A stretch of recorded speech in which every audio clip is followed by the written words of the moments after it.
നിങ്ങൾ പറയുന്നത് കേൾക്കാൻ മാത്രം യോഗ്യത ഉള്ള ഒരാളാണ്. അപ്പോ നമ്മുടെ മഹല്ലുകളിൽ ഇങ്ങനൊരു പദ്ധതി വരണം. വയറാണ് സർവ്വരോഗത്തിന്റെയും മാതാവെന്ന് മുഹമ്മദുർ റസൂൽ സല്ലല്ലാഹു അലൈഹി വസല്ലം. സർവ്വരോഗത്തിന്റെയും മാതാവ് വയറെന്ന് പറഞ്ഞാൽ ഒരു രോഗത്തെ പ്രസവിക്കുന്ന ഇടം എന്നാണ് അതിന്റെ അർത്ഥം. രോഗം പ്രസവിക്കപ്പെടുന്ന ഇടം വയറാണ് എന്നാ അതിന്റെ അർത്ഥം. എന്തേ രോഗികളില്ലാത്തത്? വയറ് നിറയെ ഭക്ഷണം കഴിക്കാത്തത് കൊണ്ട്. വിശന്നാൽ മാത്രമേ ഭക്ഷണം കഴിക്കൂ. അപ്പൊ ഉച്ചക്കത്തെ ഭക്ഷണം കൊണ്ടുവന്നു, 11 മണിക്ക് ഇവിടെ ദ്വാരക്കാൻ പോയി ദിക്റെല്ലാം കഴിഞ്ഞ് ഭക്ഷണം കഴിച്ച് വിശപ്പില്ല, കഴിക്കണ്ട.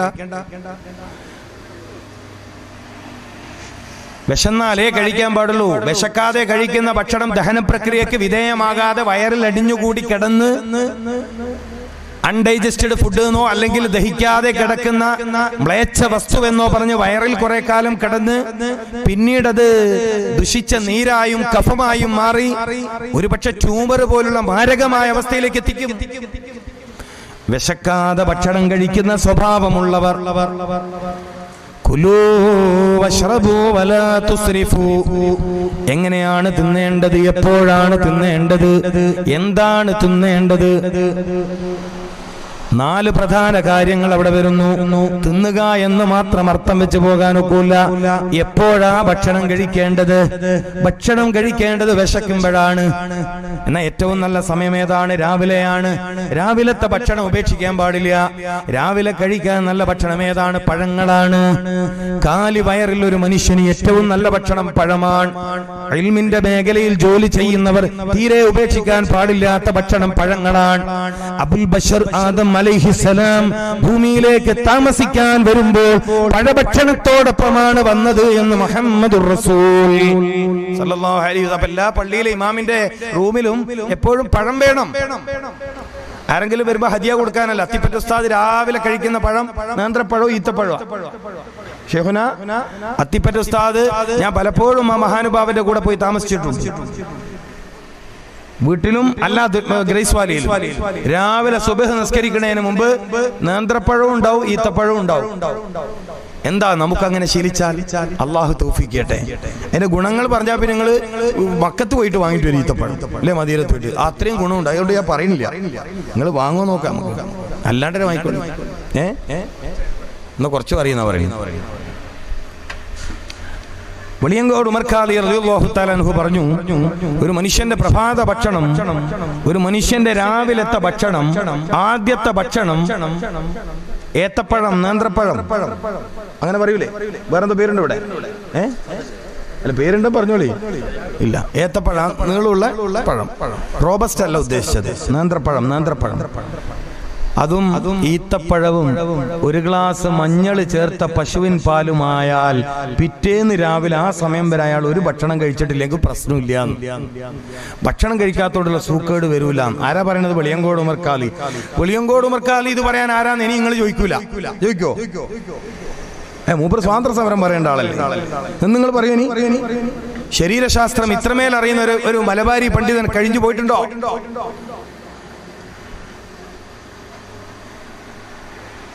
അപ്പോ അപാരമായ ബുദ്ധിശക്തി.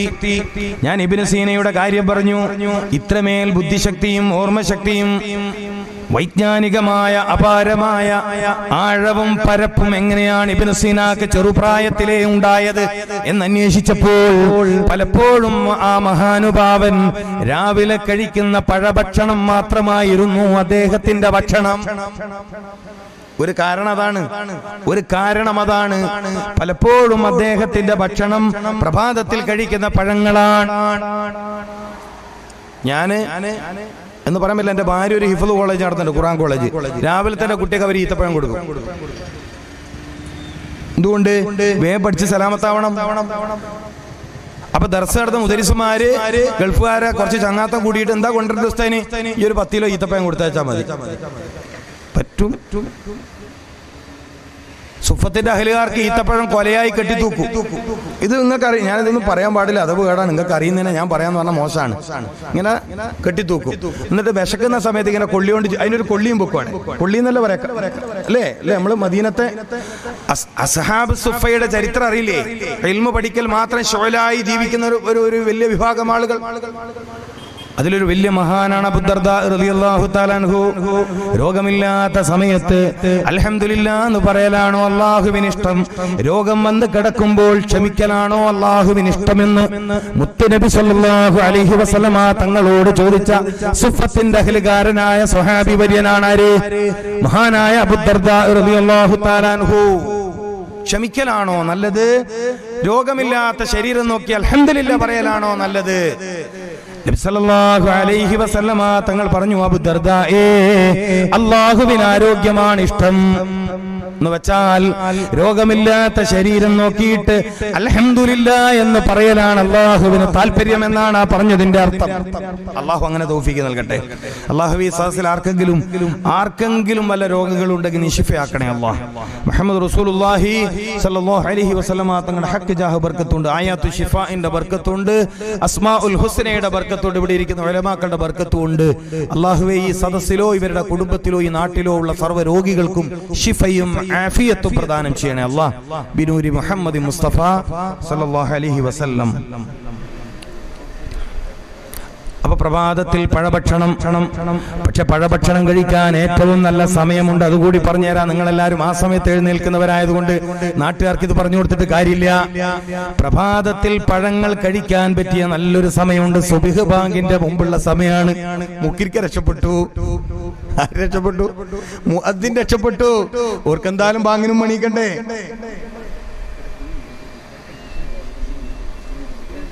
അത്തിപ്പറ്റ ഉസ്താദ് സുബ്ഹ് നിസ്കരിക്കുന്നതിന് മുമ്പ് ഇത് തിന്ന ഈത്തപ്പഴവും നേന്ത്രപ്പഴവും തിന്ന് ചായയും കുടിച്ചിട്ടേ നിസ്കാരത്തിലേക്ക് പോവാറുള്ളൂ. ആ മഹാനുഭാവൻ ഇപ്പോഴും ഹയാത്തിലുണ്ട്. ഇതുപോലെ ആവണം നമ്മളും. അല്ലാഹു തൗഫീഖ് ചെയ്യട്ടെ. ഇതുപോലെ ആവണം. നിങ്ങൾ ഇങ്ങനെ കൂടി ശ്രദ്ധിക്കണം. രക്തസമ്മർദ്ദ രോഗങ്ങളൊന്നും വല്ലാണ്ട് പിടികൂടില്ല. ഇത് രാത്രി പള്ളിയിൽ നിന്ന് ഇശാ കഴിഞ്ഞു, നിസ്കാരം കഴിഞ്ഞു, എല്ലാവരും പോകുന്നവരെ പുറത്തുനിന്ന് വർത്താനൊക്കെ പറഞ്ഞു അല്ലേ, ഒക്കെ കഴിയുമ്പോഴത്തേക്ക് 9 മണിയൊക്കെ കഴിഞ്ഞ് 10 മണിയൊക്കെ കഴിഞ്ഞാണ് രാത്രി ഭക്ഷണം സ്ഥിരമായി കഴിക്കുന്നതെങ്കിൽ ഒരുപാട് രോഗങ്ങൾ തീർച്ചയായും വരും. പിന്നെ വരാതിരിക്കണം വല്ല കറാമത്ത് എന്തെങ്കിലും നമുക്ക് വേണം.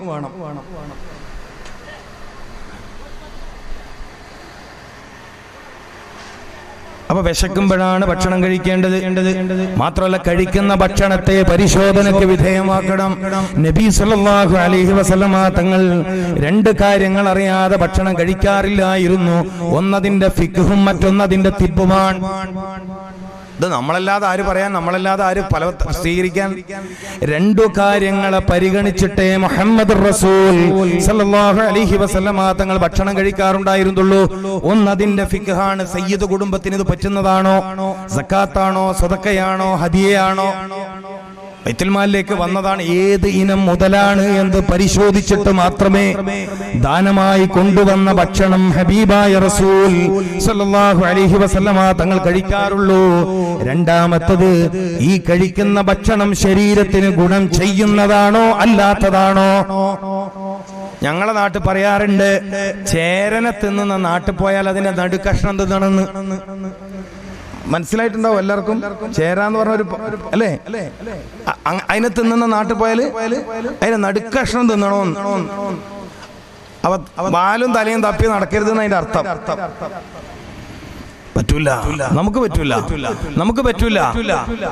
നബി സല്ലല്ലാഹു അലൈഹി വസല്ലമ തങ്ങൾ അതിഥിയായ ഒരു വീട്ടിലെത്തിയപ്പോൾ ചൂട് കാരണം ആവി പറക്കുന്ന ഭക്ഷണം കൊടുത്ത് ഭക്ഷണത്തളികക്ക് മുന്നിൽ ഒരുപാട് നേരം ആ ഭക്ഷണം തടിഞ്ഞ് അതിലെ ആവി പറക്കുന്നത് നിൽക്കുന്നത് വരെ നബി സല്ലല്ലാഹു അലൈഹി വസല്ലമ തങ്ങൾ ആ ഭക്ഷണം കഴിച്ചില്ല. ഇത് നബിചരിതമാണ് സല്ലല്ലാഹു അലൈഹി വസല്ലം. ആ വീട്ടുകാരി പെണ്ണുങ്ങൾ ചോദിച്ചല്ലേ, എന്താ റസൂലുള്ളാഹ് ഞാൻ തന്ന ഭക്ഷണം കഴിക്കാത്തത്? എന്താ പറഞ്ഞ മറുപടി? ഈ ഭക്ഷണത്തിൽ ബർക്കത്തില്ല. അന്തേ ബർക്കത്തില്ലാത്തത്? ചൂട് കാരണം ആവി പറക്കുന്നുണ്ട്. ചൂട് കാരണം ആവി പറക്കുന്നുണ്ട്.